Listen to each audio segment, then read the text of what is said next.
요한일서 4장 6절부터 11절까지 말씀. 우리는 하나님께 속하였으니 하나님을 아는 자는 우리의 말을 듣고 하나님께 속하지 않는 자는 우리의 말을 듣지 아니하나니 진리의 영과 미혹의 영을 이루어서 아느니라. 사랑하는 자들아, 우리가 서로 사랑하자. 사랑은 하나님께 속한 것이니 사랑하는 자마다 하나님께로 나서 하나님을 알고 사랑하지 아니하는 자는 하나님을 알지 못하나니 이는 하나님은 사랑이심이라. 하나님의 사랑이 우리에게 이렇게 나타난 바 되었으니 하나님이 자기의 독생자를 우리 세상에 보내심은 그로 말미암아 우리를 살리려 하심이라. 사랑은 여기 있으니 우리가 하나님을 사랑한 것이 아니요 하나님이 우리를 사랑하사 우리 죄를 속하기 위하여 화목제물로 그 아들을 보내셨음이라. 사랑하는 자들아, 하나님이 이같이 우리를 사랑하셨은즉 우리도 서로 사랑하는 것이 마땅하도다. 아멘. 이틀 동안 이단에 속한 것, 또 영적 미혹에 관한 것들에 대해서 말씀을 나누었습니다. 교회가 영적 미혹이나 이단이 막 역사하면 사람들이 눈이 벌게져요. 그리고 분별해야 된다. 또 그 속에서 갇힌 교회 안에서 저 사람이 이단인가 아닌가 이렇게 보는 눈들이 막 생겨납니다. 저희 교회도 이렇게 붙여놓게 됐지만 대한민국 교회마다 들어온 입구에 턱 붙어있는 게 뭡니까? 신천지 사절이죠. 붙이면서 사실은 참 가슴이 아픈 거예요. 교회에 마음 편안하게 와야 되고, 그죠? 누구나 와야 되고, 그죠? 교회 올 때 마음이 다 풀려와야 되는데, 새로 오는 새 가족이 저 신천지 아닌가 분별한다는 게 참 이게 난감한.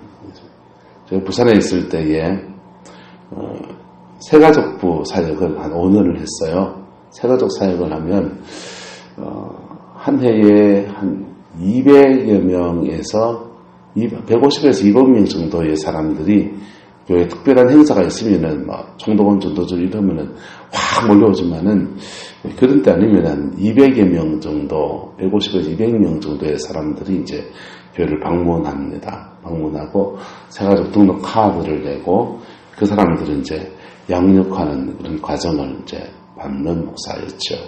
그 새가족 사역을 하면 정말 새가족들이 있어요. 새가족도 완전히 새가족도 있고, 교회를 처음 다니는 새가족도 있고, 그 다음 다른 교회에서 이렇게 이사 오신다든지 여러 가지 사정으로 옮겨오시는 새가족들이 있어요. 옮겨오시는 분들은 교회와 교회끼리는 똑같은 것 같지만 사실은 조금씩 다르거든요. 맞아요? 틀려요? 맞아요. 교회는 똑같은 것 같지만 사실은 좀 달라요. 교회마다 신앙의 컬러도 있고요. 교회마다 담임 목사님을 통해서 주시는 메시지 흐름도 좀 달라요. 그래서 이전에 오시는 분들은, 전입해 오시는 분들은 새로운 교회에 뿌리 내리고 적응해야 되잖아요. 그렇죠? 완전히 새 가족은요? 완전히 새 가족은 영혼의 구원부터 다 처음부터 달아나가야 되죠. 그래서 이게 다른데 새 가족부를 한 5년을 섬기면서 이게 교인들이 그게 역사가 오래된 교회니까 교인들이 새가족이 오는데 별로 관심이 없어요. 관심이 없어요. 새가족 오면 자리를 양보해줘야 됩니까? 안 해줘야 됩니까? 새가족 오면 성경도 좀 찾아줘야 되면 안 줘야 됩니까? 누가 오는지 가는지 밥 먹으면 새가족 같이 밥 먹으면 인사도 좀 하고 한 사람의 새가족이 교회에 정착하려면 그 교회에 5사람 정도의 아는 사람이 있으면 매주 올 때마다 5명 정도의 사람이 그 사람을 반갑게 맞아주면 그 사람 정착한다 그래요. 전입하는 성도들은 그렇게 해서 그를 제대로 맞아주지 않으면 딴 교회로 떠나버리죠. 떠나버리고 완전히 불신자 새가족은 영혼의 무게가 더 무거운 거예요. 완전히 불신자 새가족은 떠나버리는 딴 교회로 떠나버리는 게 아니고 어디로 갑니까? 세상으로 돌아가 버려요. 집으로 가버린다. 그러니까 그 짧은 시간 안에 복음 안에 그 영혼을 이렇게 왔다 갔다 현재 세워내야 되는 그런 숙제들을 안고 그렇게 섬겼죠. 섬기면서 교인들을 이렇게 마인드를 고쳐시키고 새가족도 관심을 갖게 하려고 온갖 일들을 다 했어요. 교회에 새가족들이 오면 관심 좀 가져주시기를 축복합니다. 예. 아는 사람만 관심 가져야 됩니까? 모르는 사람도 인사하고 관심 가져야 됩니까? 모르는 사람 와도 관심 가지고 반갑게 맞아주시길 축복합니다. 밥 먹을 때 같이 밥 먹고 말도 섞어야 됩니까? 니는 니고 내는 내고 해야 됩니까? 말도 섞기를 축복합니다. 사람이 또 자기하고 코드가 맞는 사람도 있고 안 맞는 사람도 있죠. 그죠? 잘 맞는 사람만 챙겨야 됩니까? 안 맞는 사람도 챙겨야 됩니까? 안 맞는 사람도 챙겨야 돼요. 그 영혼의 무게들을 소중히 볼 수 있기를 주의 이름으로 축복합니다. 그런데 그 새가족들을 이렇게 하다 보면 그 새가족 등록 카드를 내고 이렇게 교회에 들어오시는 분들 중에 가끔씩 걸러야 될 사람들이 있어요. 가끔씩. 이분은 아니야 하는 거 있어요. 또 바로 옆에 교회에서 이렇게 이전해 왔는데 그러면 그 교회로 돌려보내야 됩니까? 우리 교회 붙잡아야 됩니까? 저는 돌려보냈어요. 그 교회 돌려보낼 수 없는 상황이 되면 받고 그렇게 교회와 교회끼리의 윤리도 지켜야 돼요. 장사하는 사람도 상도리가 있는데 교회도 신앙 안에서도 서로 간의 도리를 지켜가기를 주의를 축복합니다. 그래가면서 이렇게 성장해 가는데요. 한 70%, 80% 교회가 정착이 되더라고요. 제대로 관리해내니까. 30% 떨어진 사람들은요, 여전히 또 떨어지더라고요. 그런데 그 중에 가끔씩 정말 걸러야 될 사람들이 있어요. 정말 걸러야 돼요. 그 사람들 오면 교회 공동체에 너무 해가 되는 사람들이 있어요. 그분들은 새가족부 안에서 이렇게 따로 관리하고, 그렇다고 내쫓아야 할 수는 없잖아요. 그죠? 따로 관리하고, 가급적이면 사람들과 이렇게 접촉하지 못하도록 이렇게 차단하는 그런 일들을 이렇게 해나가요. 근데 그게 참, 그런 일을 해가면서 참 곤욕스러운 거예요. 사람을 이어주는 사람이 돼야 됩니까? 잘라줘야 됩니까? 이어주는 사람이 돼야 되는데 때로는 이걸 잘라줘야 된다고 하는 게 참 곤욕스러워. 지금 한국교회가 신천지 때문에 곤욕스럽습니다. 교회마다 들어오면 무슨 법에 의해서 뭐 어쩌고저쩌고 붙여놓고요. 경고문 붙여놓고요. 어떻게 하든지 신천지가 이렇게 교회에 뿌리를 내지 못하도록 아예 그놈부터 차단하려고 붙여놓고 그리고 교인들한테 신천지에 대한 교육을 시키고 거기에 대한 피해를 많이 받기 때문에 그런 거예요. 할렐루야. 근데 오늘 성경도 1절부터 해서 6절까지 그 분별에 관한 이야기합니다. 미혹의 영에 관한 얘기, 적그리스도의 영에 관한 얘기, 진리가 무엇인지 이거 분별에 관한 얘기합니다. 진리에 대한 분별이나 이런 거 하다 보면 사람들 눈이 들어간다고요? 자꾸만 이렇게 분별이나 이런 쪽으로 이렇게 가는 거예요. 요한계시록에 소아시 7교회에 관한 얘기하는 첫 번째 교회, 에베소 교회가 진리를 사수해 나가고 생활에 순결하고 그 다음에 주님을 위한 헌신도 너무나 열심히 하는데 그 교회를 주님이 책망하시는데 그냥 한참 맞는 게 낫다고요. 교회로서 가장 치욕스러운 책망을 받습니다. 무슨 책망입니까? 촛대를 옮기리라 그랬어요. 여러분, 여러분의 영적 촛대가 옮겨지지 않기를 주의 이름으로 축복합니다. 어떤 것들은 주님이 다듬어서 쓰신다고요. 한자를 때려서라도 다듬어 쓰신다고요. 근데 에베소 교회는 촛대를 옮기겠다고 그러시는 거예요. 그 사람들이 뭐 했길래요? 따라합시다. 너희가 처음 사랑을 잃었습니다. 처음 사랑을 잃었다. 에베소 교회가 처음 사랑을 왜 잃었습니까? 분별하다가 이단에 속한 사람들 속에 교회를 지키고 양떼를 지키고 막 그러느라고 자, 누가 신천지가, 누가 하나님의 교회가, 누가 구원파가, 누가 혹시 통일교는 없는가? 이게요, 사단이 온갖 건데 사실 더들 나눴어요. 예? 말씀 그러다가 율법주의로 빠지게 만들고요. 성령 하다 보면 신비주의로 빠지게 하고요. 예? 신앙 안에 진리의 중심을 지키고 간다는 것이 사실은 좀 쉬운 게 아니고, 하나 열심을 내면 그쪽에도 덫이 있고요. 그리고 또 이쪽에 또 열심을 취하면 또 이쪽에도 덫이 있어요.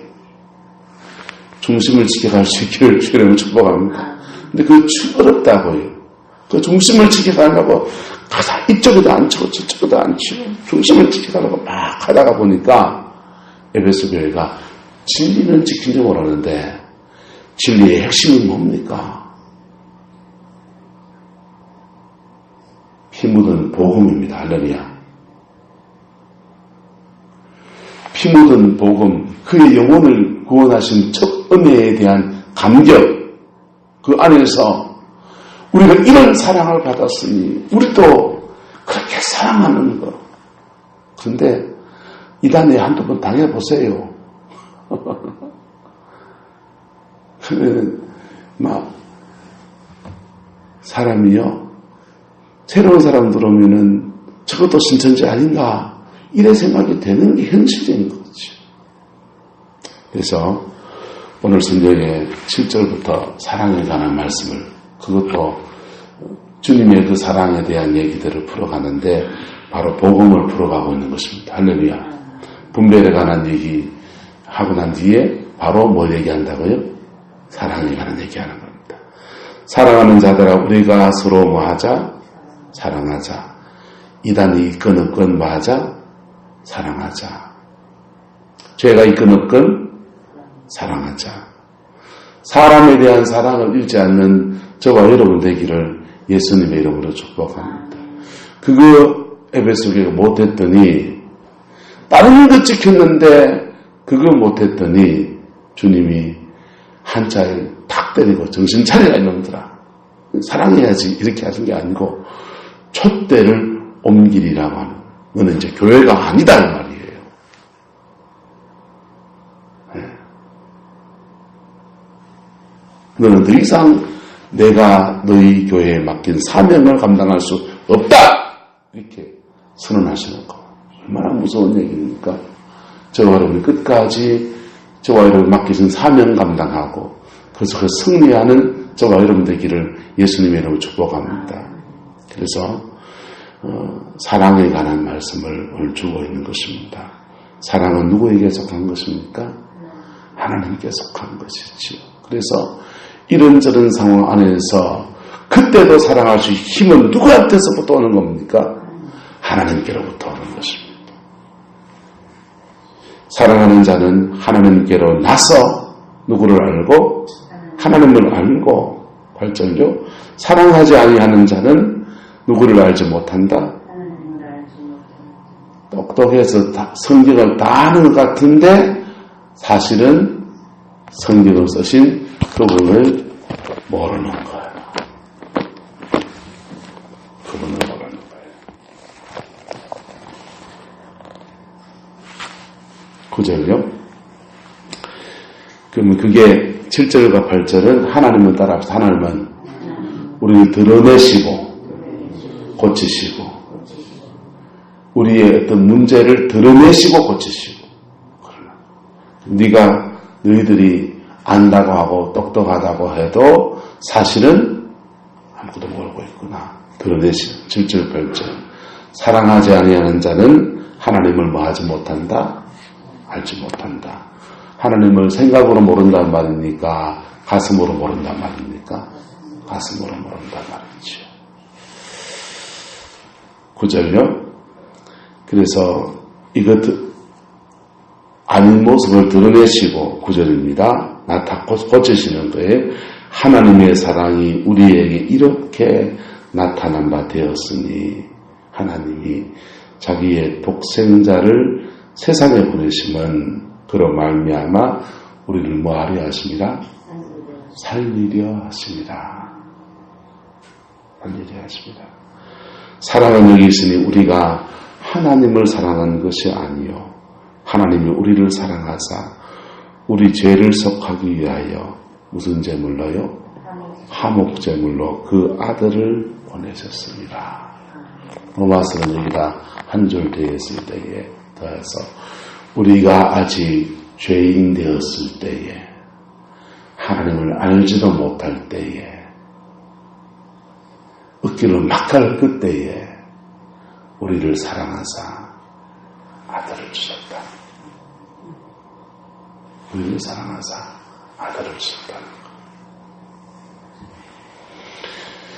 선한 사람을 위해서 혹시 목숨을 거는 사람이 있고 나를 위해서 목숨을 초계같이 던지는 사람이 있는데 아주 가치 없고 죄인 되었을 때에 인생의 막장으로 달려갈 그때에도 우리를 사랑하사 아들을 주셨다는 것입니다.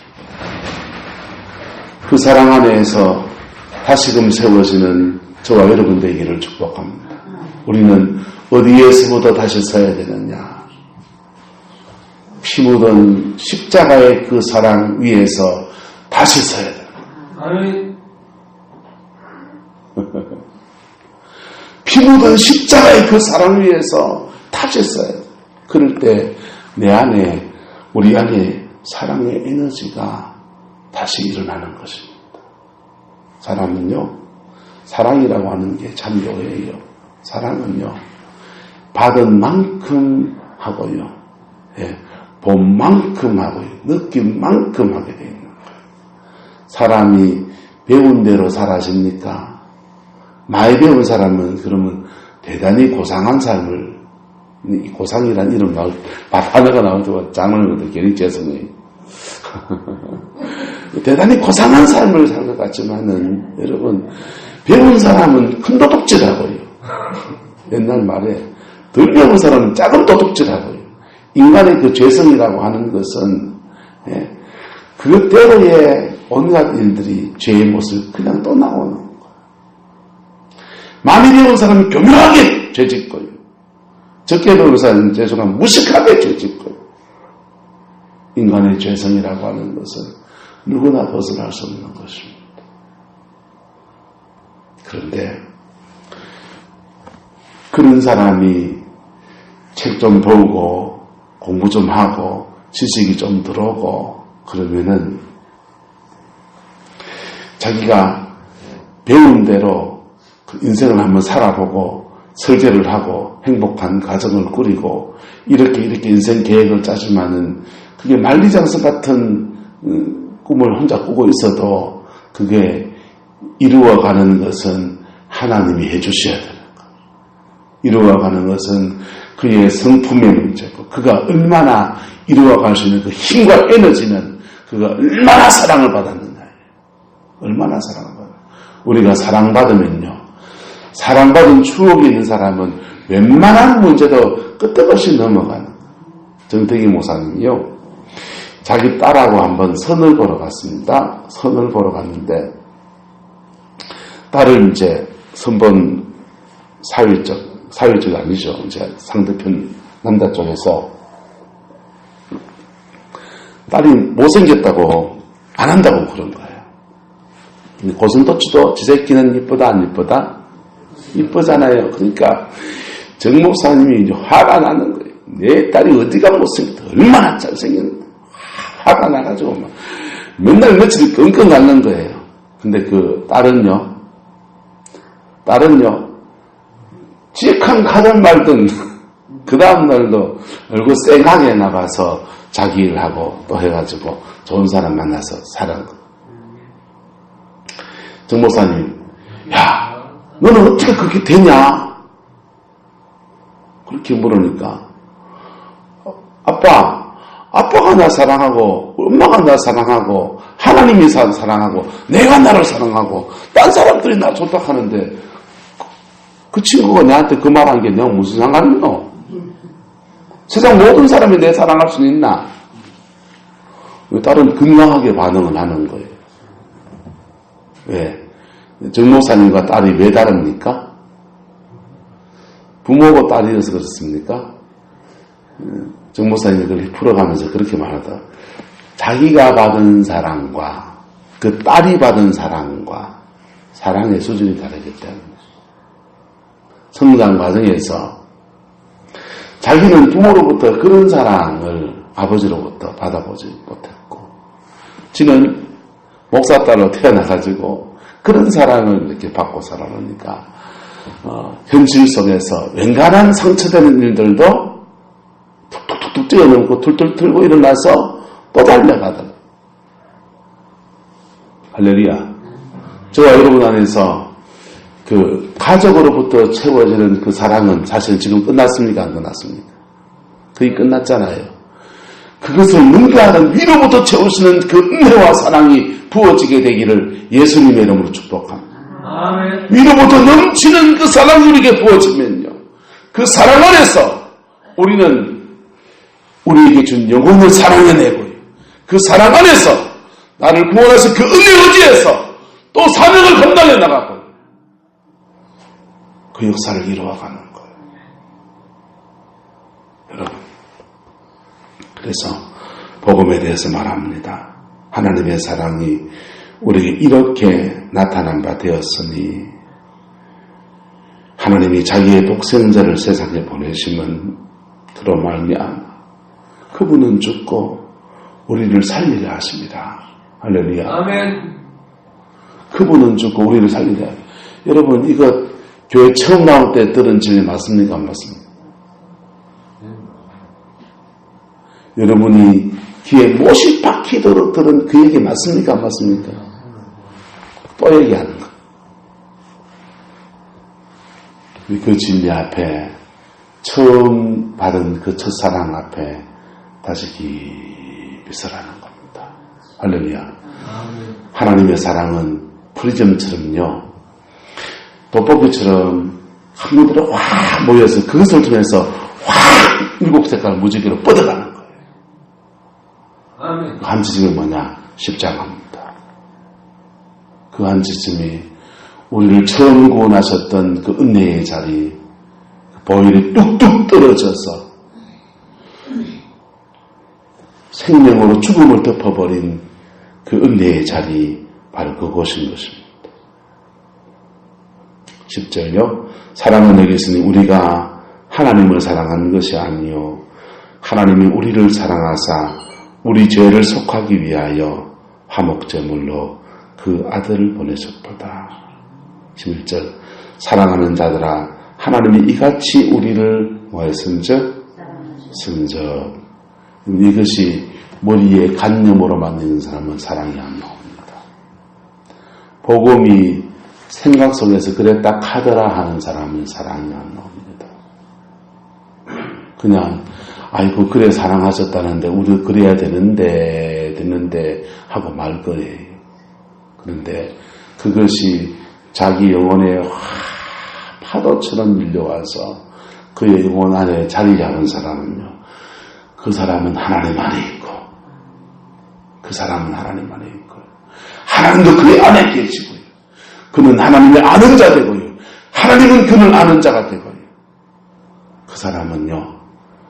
그 사랑을 할 수 있는 신천지가 설치든지 하나님의 교회가 설치든지 이단이판을 치든지 그 속에서도 가정 안에서 이런 일 저런 일 찌질이 궁상 같은 일이 막 생길지라도 그 속에서도 사랑할 수 있는 그의 에너지가 있는 거예요. 그거 뛰어넘고 사랑할 수 있는 영적인 에너지가 그에게 있는 것입니다. 이것이 저와 여러분 안에 있기를 예수님의 이름으로 축복합니다. 아멘. 그래서 은혜 받을 때는 막 똑같이 은혜 받는 것 같지만 그 사람이 정말 제대로 은혜 받았는가는 그 사람의 인격 안에 사랑이 나오나 안 나오나 주일날 아이스크림 하나 돌리는 거 말고요. 감사하게 잘 먹지만은 그거는 기만이 한번 쓸 수 있는 건 세상도 쓸 수 있는 거예요. 상황 속에서 정말 사랑이 나오나 안 나오나 그 문제를 뛰어넘어가면 사랑할 수 있는가 없는가 거기에서 결판하는 것입니다. 그 사랑의 사람이 저도 되고 여러분도 되셔서 함께 하나님의 교회를 아름답게 세워가는 은혜가 있기를 예수 이름으로 축복합니다. 기도하겠습니다.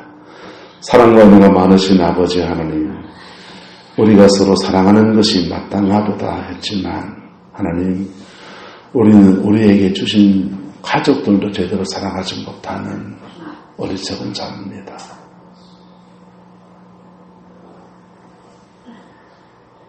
아버지, 우리 연약한 이 모습을 예수님의 피 묻은 십자가 앞에 내어놓고 폭포수와 같이 부으시는 십자가의 그 은혜와 사랑을 주 앞에 고합니다. 주님이 은혜 베풀어 주시고 다시 그 사랑 안에 세워지게 하시고 다시 그 사랑 안에서 우리의 사랑의 마음이 우리 안에 상처난 마음, 아픈 마음들이 다 채워지게 하시고 싸매어지게 하시고 고침받게 하시고 새 은혜의 역사가 우리 안에 충만할 수 있게 역사하여 주옵소서. 여호와께서 함께해 주시기 원합니다. 예수님의 이름으로 축복하며 기도드리옵나이다. 아멘.